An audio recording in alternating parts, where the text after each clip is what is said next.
This is a fish story of one fine spotted trout. We caution you at the beginning that it's an angler's view, thus prone to single-mindedness and some exaggeration. Regardless of the source, the tale is worth knowing, and its heart is the example of what can be done for a fish and a fishery given advocates, effort, and cooperation. Our star is truly celestial. The Snake River fine spotted cutthroat trout. Body slender, head short, eyes moderate, scales tiny, the color yellowish brown, fins orange to red, and peppered with delicate black spots. A trophy-size fine spotted cutthroat is 5 pounds. Of course, among anglers, there are boasts of 10-pound lunkers, fish that shred heavy leaders, break rods, and disappear into the depths.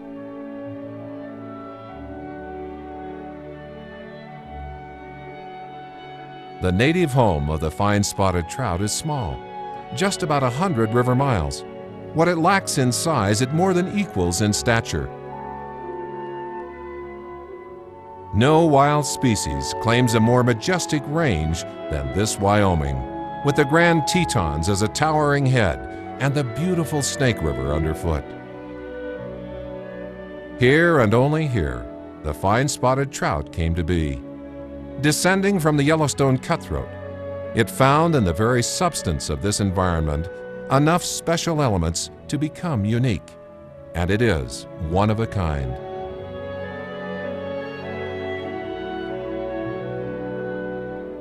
Other trout have been introduced, but none have displaced the fine spotted cutthroat of the Upper Snake.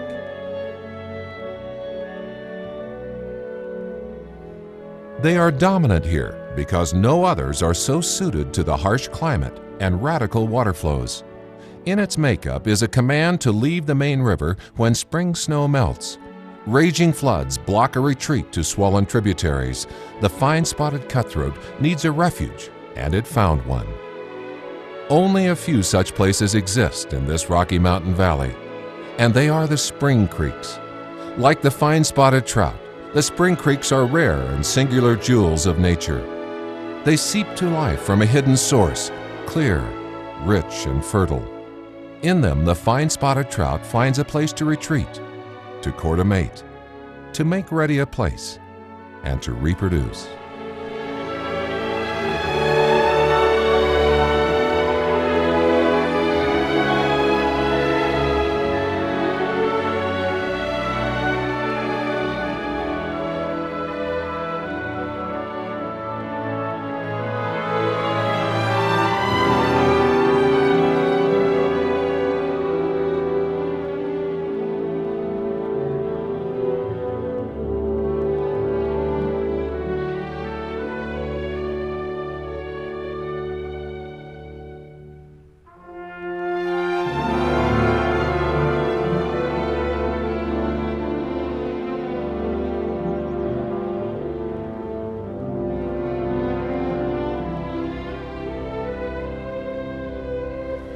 With our trout now digging a red or making a red, removing some of the fanning a depression in the gravel, it creates a couple things. It makes a depression where they don't have to fight the current quite so much, but it also makes a little bit of a partial vacuum in the water, if you will, so that when they lay eggs, they'll actually just suck right down into the bottom, into the gravel. Few know more of the Snake River cutthroat than Jay Buckner of Wyoming Trout Unlimited.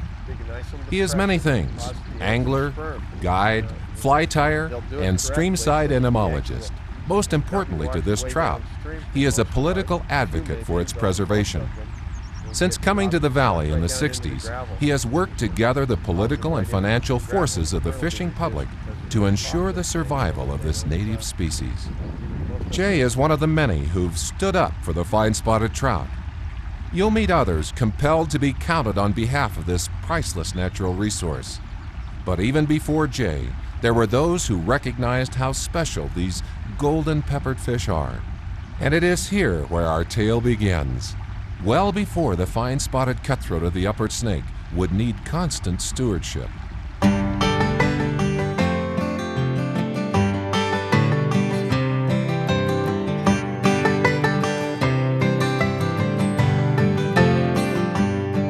These two fellows, Lewis and Clark, were the first to scientifically identify the cutthroat trout of the Yellowstone in 1805. Thus, the early designation of Salmo clarki lewisi. Their interest was in finding a fish that would lead them to the Pacific. The cutthroat wasn't it. It most certainly was a food fish of the American Indians. And there are accounts of it sustaining early fur traders in the harsh environment of the high Rockies.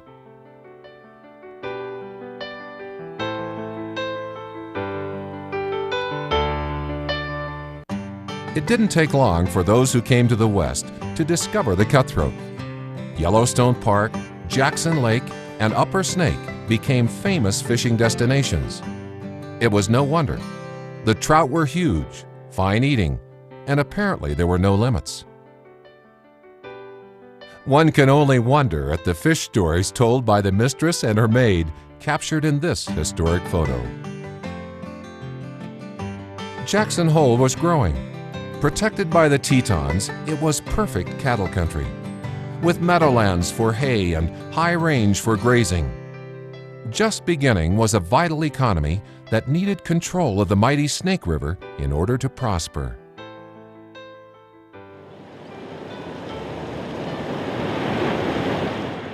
The Upper Snake River rages in the spring. Its images are not postcard views, but rather like flood stories on TV news. Even now, after a dam at Jackson Lake and monumental levee projects, her power at high flow is impressive.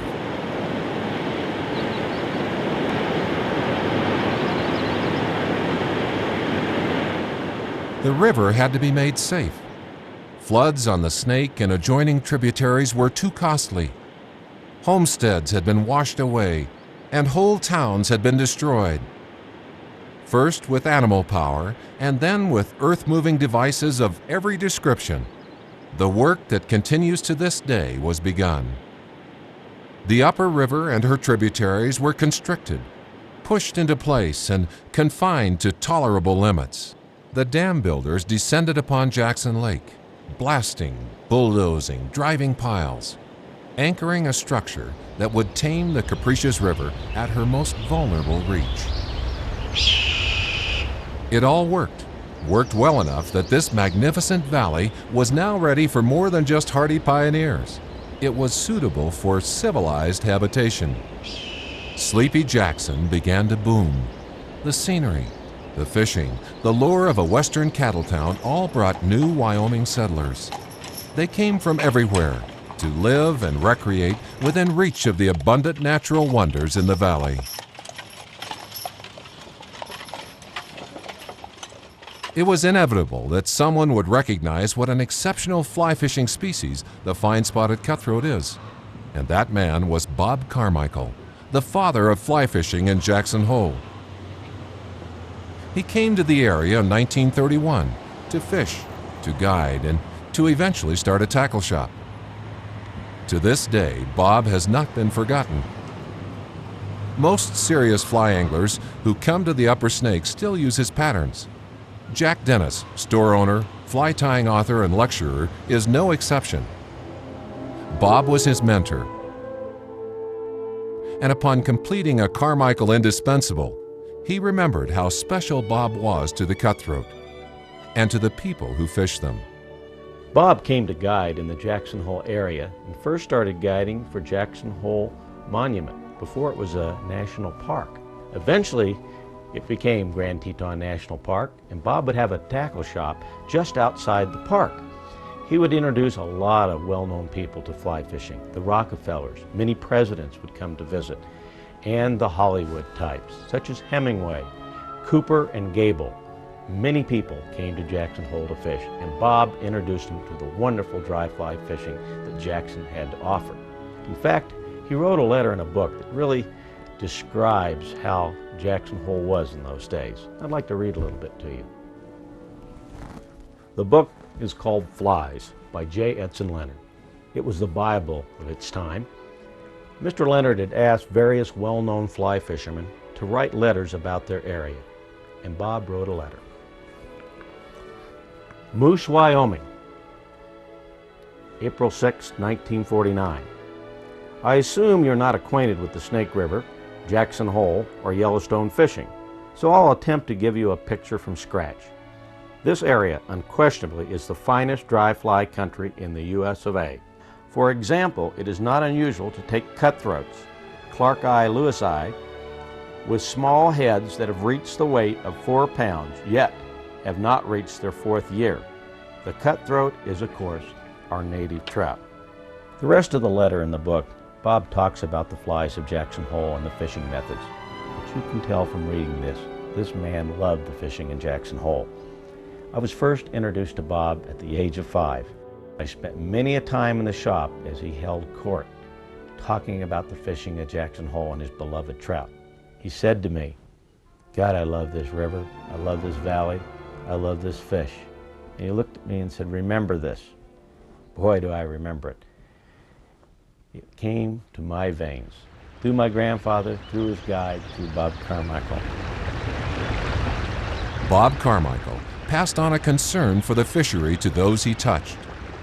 He realized that all was not truly well for the fine spotted trout, and that it was going to need friends if it were to survive.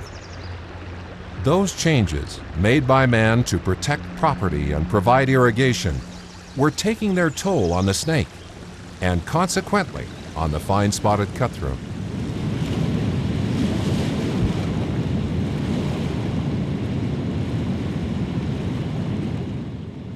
Jackson Dam made it possible to release huge bursts of water for irrigation from the early 1900s until almost 1950.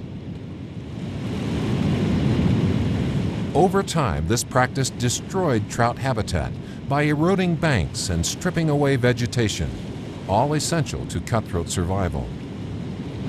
The levee and dike construction added to the problem by squeezing the river. A typical result was the creation of 2 swift channels with barren gravel islands in between. Fine spotted trout like to rest in slower current, pools and eddies. They also require overhead cover with logs and debris for protection. Without good in-stream habitat, the trout fishing had to decline, and it did. Guides and anglers alike watched with concern as the numbers and the size of their catch dwindled. Bob died in 1959. His son Tom and his wife took over the running of the shop. At that time, the guides could see that the dikes were making a difference in the fishing in Jackson Hole. It was small at the time, but there was definitely a difference. One of the guides got very disgusted with the fishing and decided, after inheriting some money, to leave Jackson Hole. And before he left, he wrote a scathing letter that was published in the paper, saying that the fishing would go to hell from the dikes being built, and soon would just flush the fishermen down, just like a toilet. It shook people up.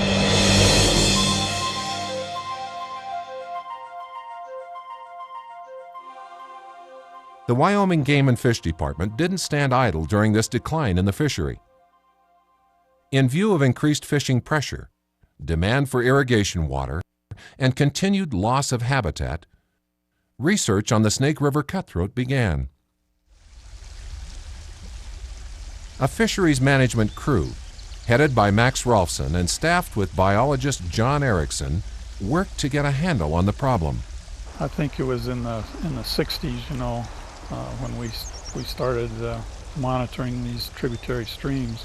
We had the decrease in numbers, downward trend on one tributary, and of course you had the dikes now were being built. I think they were finished in about 1963.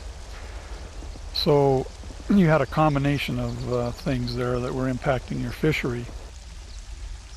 In a 1960 survey of the Upper Snake, they found that only 10 of 36 tributaries were being used for spawning.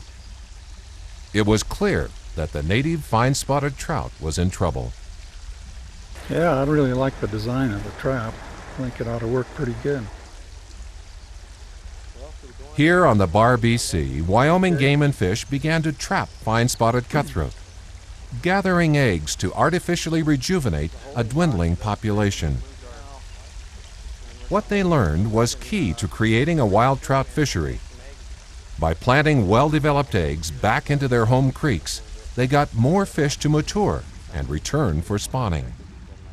When Merlin Olsen and John Erickson started this novel idea, people didn't understand. Going to a creek and make it better for the spawning, now how's that going to make the fishing better? We want more fish in the river. And there was a lot of pressure, especially from the federal government, to just dump in a bunch of Snake River cutthroat raised from the hatchery. But these men realized that that was not the best way. Hatchery fish were not the answer. Their spring creeks had great success. They started counting their spawning, but it started very small, and it was with limited money. This is what was left of many of the spring creeks that adjoin the Snake in Jackson Hole. Cut off from the cleansing spring floods, diverted by irrigation and eroded by cattle, they became nothing more than ditches. Trout couldn't survive here, let alone reproduce.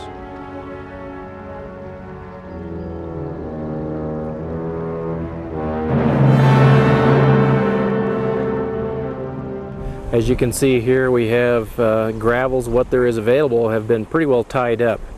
We've got a lot of materials which have tied them up from being used as spawning material. And as we look downstream a little bit, there are no pools. What we're dealing with largely is just a large silted wetland type environment. It was John Kiefling who assembled the state's findings on the fine spotted cutthroat. He quantified what the field crews were learning and helped point the solution to habitat restoration. In the old days, we would have a high water channel come in and maybe flush out silts and maybe actually deposit new spawning gravels in a particular location. Now that we no longer have those high water flows, the spring creek is kind of at the mercy of man and who happens to be in the particular areas. It was here at Three Channels Spring Creek that they started to rebuild spawning beds for the cutthroat. Mostly by hand, they dug up the gravel, cleaned it, and remade the riffles. They knew that without natural reproduction, this native species wouldn't have a chance to sustain a fishery. And it was a popular fishery, fast becoming the most famous in the state, if not the West.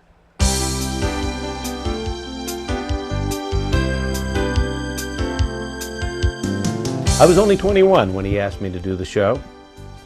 It was wonderful. Phil Harris and Kurt Gowdy had always dreamed of being on the American Sportsman Show. It was a big deal then. Everybody watched it. It was right after the football game. Right through the rapids with it.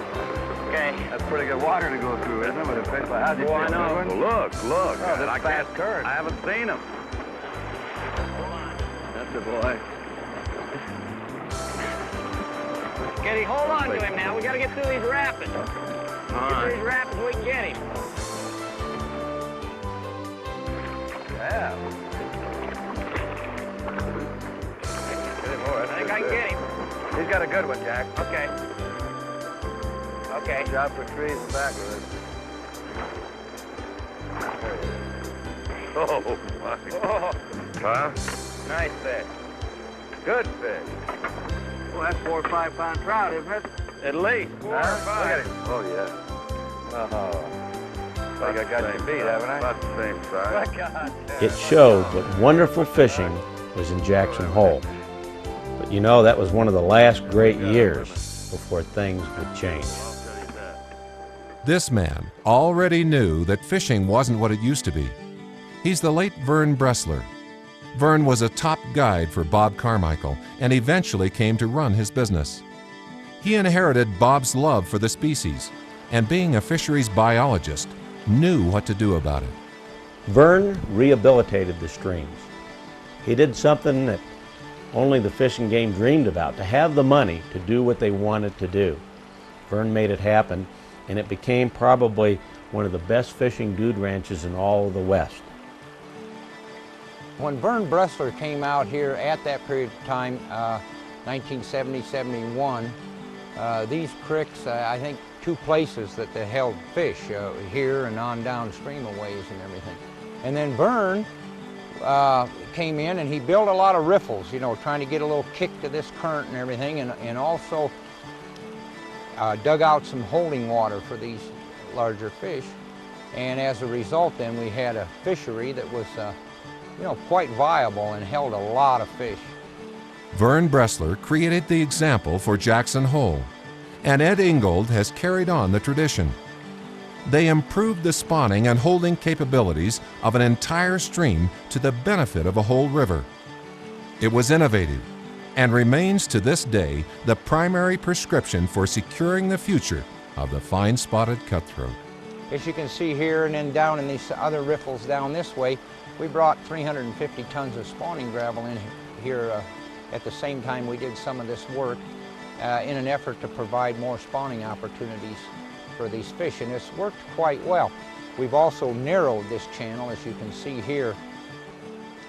Ingold has taken the rejuvenation process one step further by using egg boxes constructed from old refrigerators. This ingenious design is a miniature fish hatchery. Eggs are put in the box, they hatch, and the tiny fry are protected until they are large enough to escape.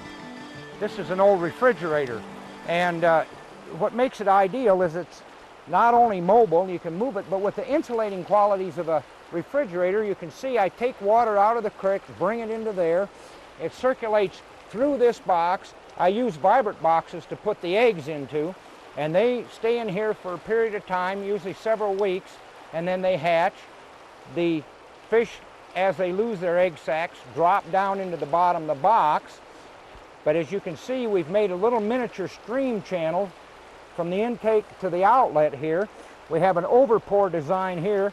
We have a little 2-inch riser that the fish have to be mature enough to swim over that riser, and then they're caught in the outflow, and then they'll go out into the creek.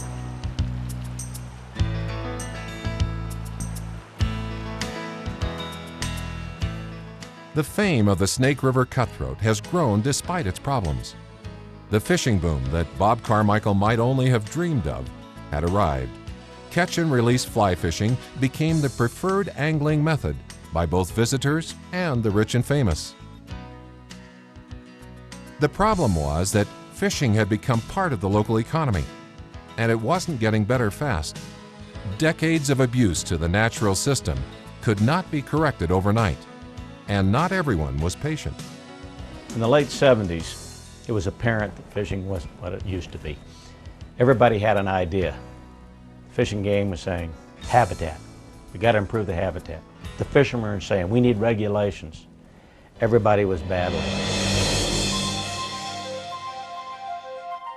The literature tells you that you should go through 2 generations of fish to get total response from anything you do, whether it's a regulation or habitat improvement or something like that, if you're dealing with a wild trout population.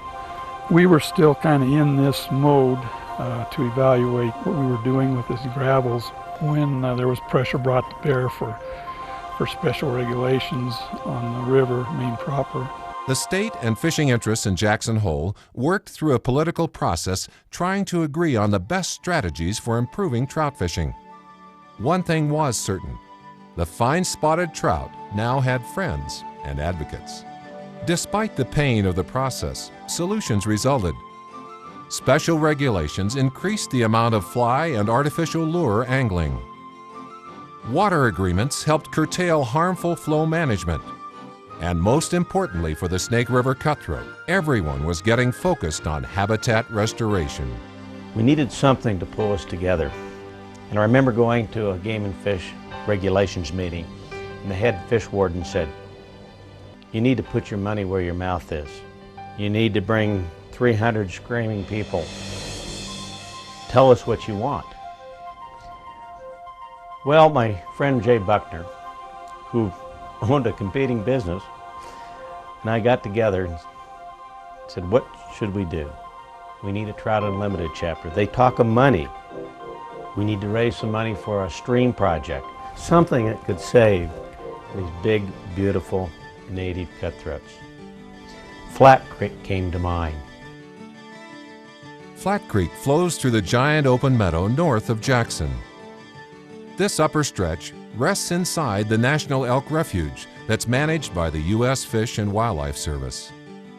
It was fly fishing only water and remained one of the last Spring Creek type fisheries open to the public. Hence it was well suited for a joint effort by Wyoming Game and Fish, the Refuge, Trout Unlimited, and others. Well, to me, Ralph, that little section of stream bottom over there with nothing on it, just bare, sandy bottom, looks like what this entire stretch looked like, all 60 feet of it before the project. That's exactly right. And there was about 600 feet, 700 feet of stream.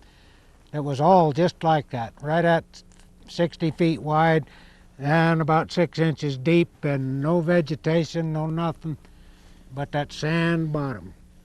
Real fine stuff. Once again, the Snake River Fine Spotted Trout had come upon friends worth having.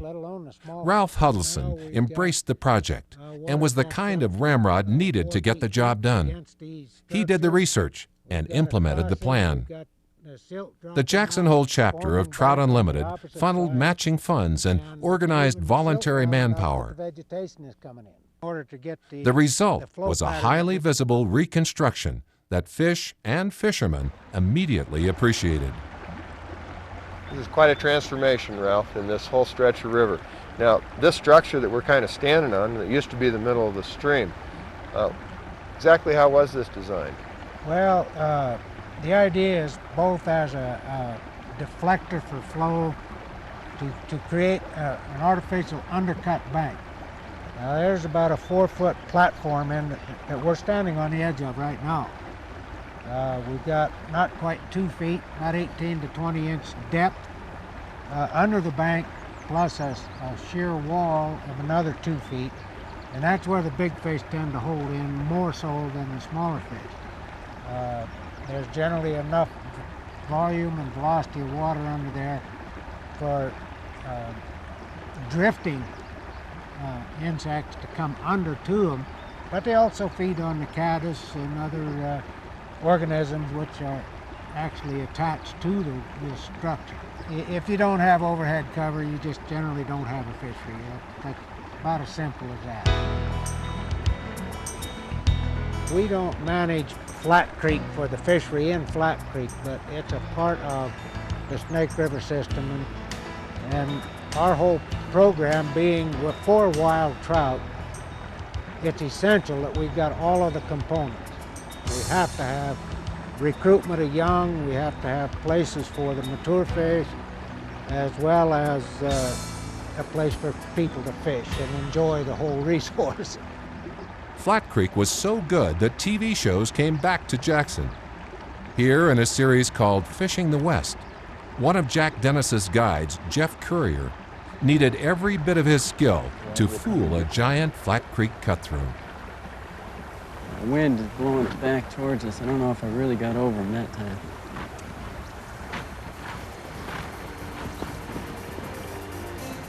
Kind of did, but... Yeah. Hey, yeah. You did it. Oh, that's a big trout, kid. Hopefully he doesn't know his way around under this bank here, but I think he does. If we get him out from under this, it'll be pretty lucky. I think I'm going in the water. Well, I don't feel the fish. I feel like I might be hung. Awful snug. Not a good sign. Be something to have him on, but you don't. He's on. He is. I got him.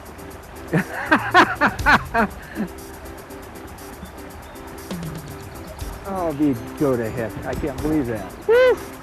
I felt his lips. I went right down to his lips. And tickled him. If I lived here, I might want a bigger net. I think you might have seen one of those before. Yeah! I think he's every bit 20 there. Yeah, 20-some. Well, I'll tell you what, we ought to put him right back where he came from. You did.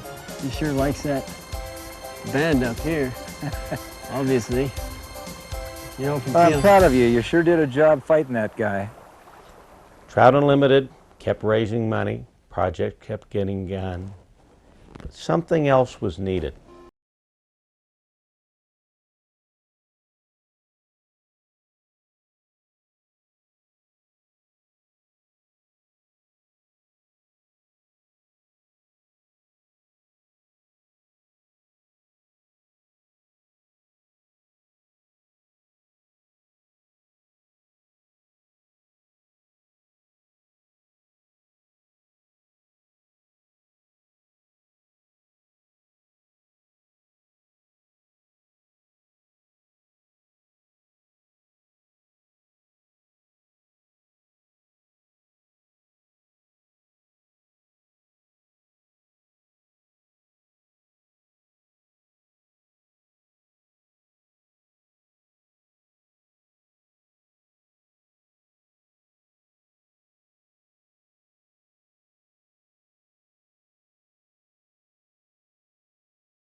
The tradition that is the Jackson Hole One Fly.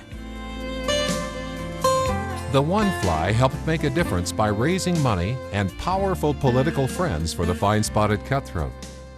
A state governor at the time, Mike Sullivan, through the encouragement of the Jackson recreation industry and the Game and Fish, passed legislation to ensure minimum flows on the Upper Snake. So it was all starting to work. People and agencies were coming together. The examples of what cooperative efforts could do were in place. It was time for another player to step into the picture. A big player who can do much to save the Fine Spotted Cutthroat. The One Fly, Trout Unlimited, the Forest Service entered the picture. And it started with a little project called Lamb Springs. Just a very small spring creek, but in a place where there was virtually no spawning, the Snake River Canyon, because the U.S. Forest Service had changed. They started taking a more active role in their fishing on their property. They realized that this was an asset. And it's real good to see the government working with the private sector and with the state and putting money into projects to recognize the value of the cold water fisheries and make that an integral part of the federal budget so that we can work with the public and bring back this very unique resource that's native to this country. It means a lot to the residents here. You know, ever since we started the project in '91, you know we've been getting probably 1 to 3 reds a year. And this year would have been the first year that we'd have had some young cutthroats, some of the 4-year-olds coming back, 3- and 4-year-olds coming back, and we actually documented 6 reds this year. So from that standpoint, we've doubled our return. These classic fine spotted cutthroat really key in on these low gradient floodplain spring creeks, and that's what we've been able to restore here through this project. So I don't know, 25 reds I think is a big success. The U.S. Forest Service, adjoining landowners, Trout Unlimited, the Teton County Natural Resource District, the One Fly, and the State Game and Fish all got involved at Lamb Springs. Mark Novak has coordinated the Forest Service project and done much of the work, along with other volunteers. Here, a side channel of the Snake was hardened. It was stopped from cutting away the bank and overtaking the rehabilitated spring creek. Now another important piece of the project is coming together. With the help of an adjoining landowner, more important water is headed for Lamb Springs. More importantly is we'll have more water in that channel, more habitat available for fish, and a really important aspect is we'll have a flushing flow on an annual basis that will help keep the spawning gravels clean. So it's just another indication to me of the successes of this project because it's got so many appeals and so many folks involved. I think this project is a model for the way we need to be operating. You know, it's really, Americans love their forests and they love their rivers and they love to do things like fish and recreate in the outdoors. And I think what we learn from this is people working together, and just by watching the way people have worked in the Snake River Canyon is just a model of the way Americans treasure their resources. While things were improving on the public level, Flat Creek, the Snake River, one could only look at River Meadows or the Crescent H and see what a great fishery it was, but it was designed for a ranch. Commercially, people would go in and catch fish. There was a benefit because the fish would go back into the river. But what about new people coming into Jackson Hole with money and buying these spring creeks? What would happen then? Because it wouldn't be for commercial use, it'd be just for their own use. There is only so much that can be done without the help of private landowners. Though much of their story has been overlooked, they play a most significant role in bringing back the fine spotted cutthroat. It was on their waters that the original research, management, and rehabilitation took place. With most of the remaining spring creeks now on private property, these same landowners now have the fate of the species in their hands. The natural system that cleaned and nurtured the spring creeks no longer exists. Habitat rehabilitation and ongoing rejuvenation of spawning gravels on private land is essential.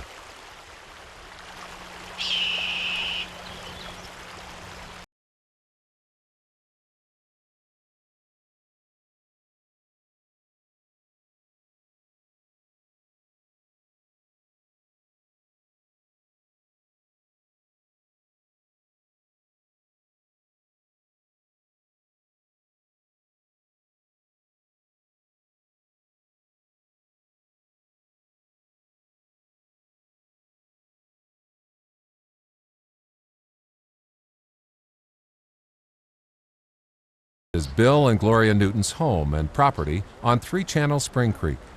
It's a stunning example of what a spring creek, rehabilitated to its fullest, can be.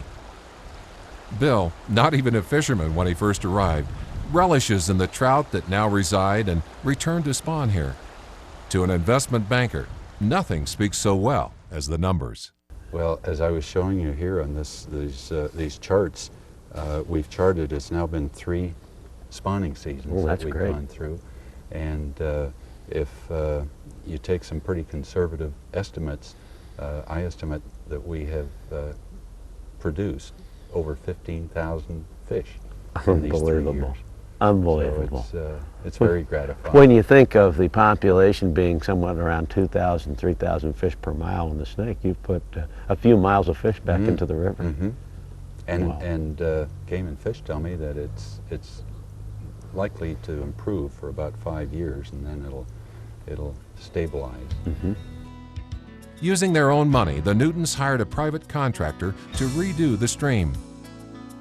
I look down here, see other homes going up, but as I look at this drainage here, there are other people doing stream projects here.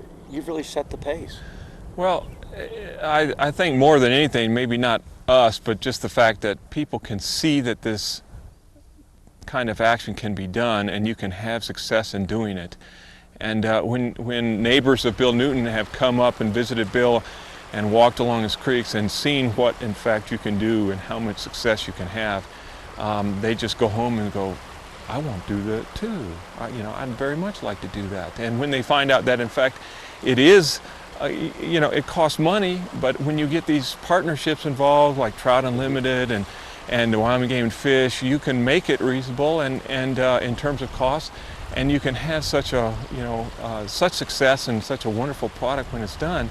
It's not just habitat restoration that has to continue for the Snake River fine spotted trout to survive. Most importantly, it is the legacy of interest and concern that must be passed on.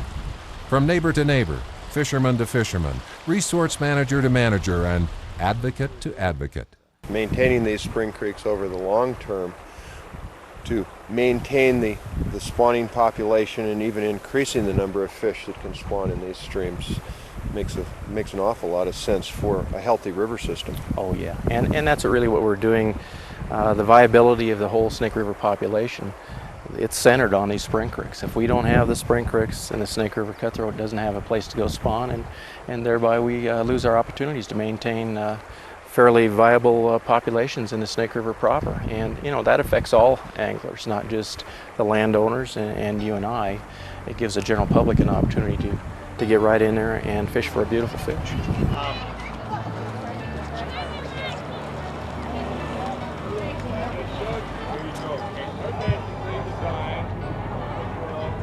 two different insects that live in streams and insects that live in ponds or lakes. Among this crowd of budding young anglers, the spirit of the Snake River fine spotted cutthroat trout must find new friends. There has to be another fisherman, another biologist, another businessman, perhaps even another politician who will stand up and be counted.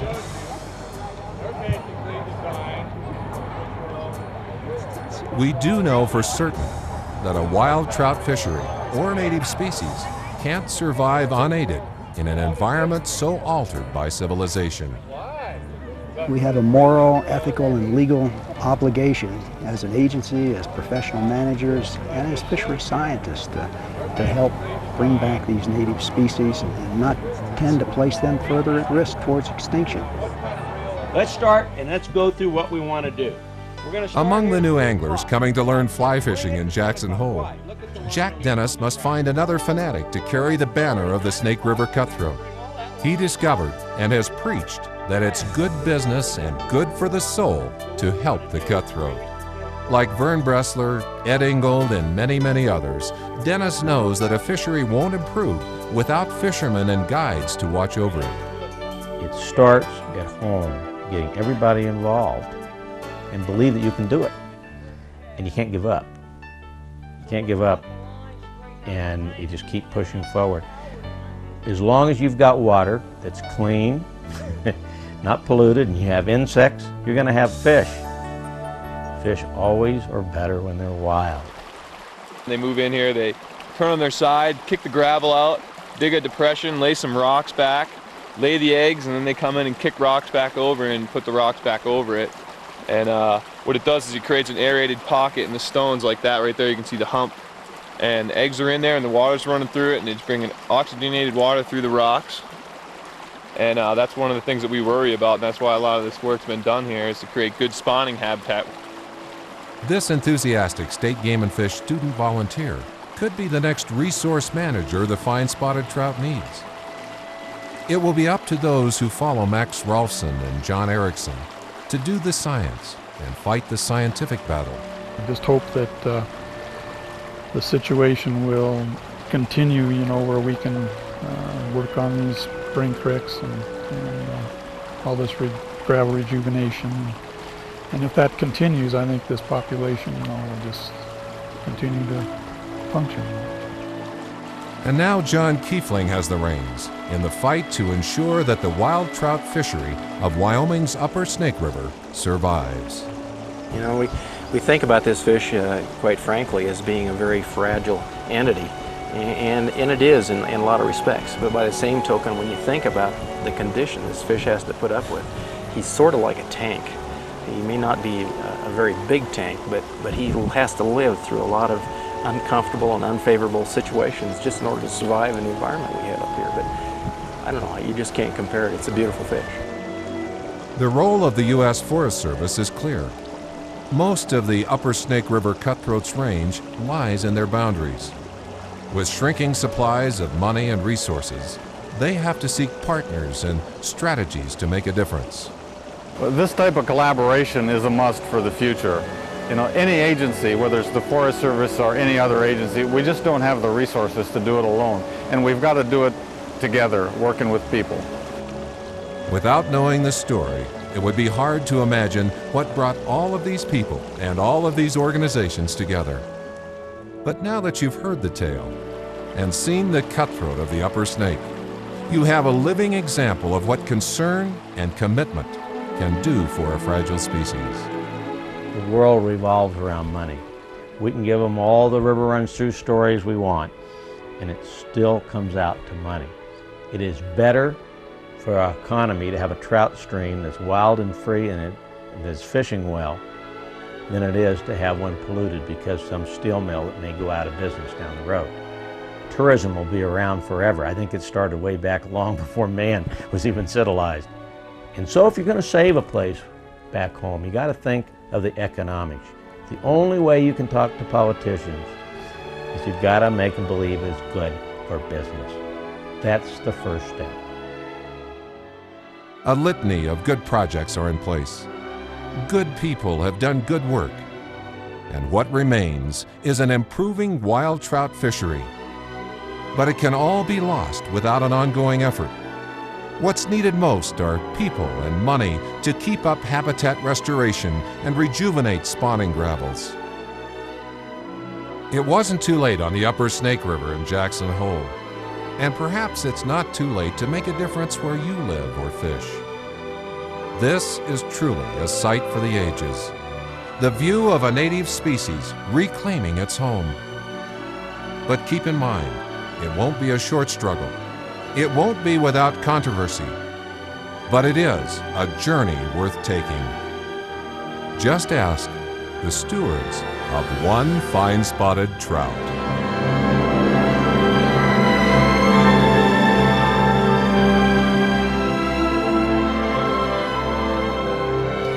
Loves to rise to dry flies. It loves the adult insects. And then the thing I think Bob Carmichael loved. It's nothing more exciting to watch a fish come up and take an adult off the surface.